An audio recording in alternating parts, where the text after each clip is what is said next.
मैं आप लोगों को बताऊंगी मेकअप के स्टेप्स फॉर बेस मेकअप। जिनको नहीं पता वो इस वीडियो को ध्यान से देखना, एंड तक देखना और सेव करना तो बिल्कुल मत भूलना। सबसे पहले आपको लगाना होता है क्लेंजर, उसके बाद आपको लगाना होता है टोनर, फिर आपको लगाना होता है मॉइस्चराइजर। ये तीनों स्टेप बहुत इंपॉर्टेंट है, ये स्किन प्रिपरेशन के स्टेप होते हैं। मेकअप करने से पहले आपको सीटीएम करना ही करना है।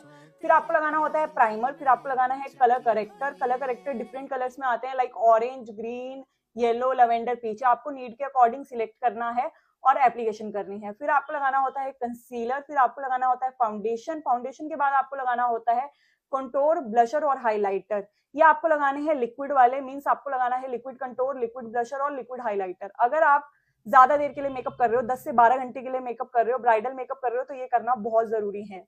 फिर आपको करना होता है पाउडर लॉकिंग, फिर उसके बाद आपको करना होता है कंटूर, ब्लशर और हाइलाइटर। अब की बार आप जो करोगे वो पाउडर वाले करोगे, मींस आप करोगे पाउडर कंटूर, पाउडर ब्लशर और पाउडर हाइलाइटर।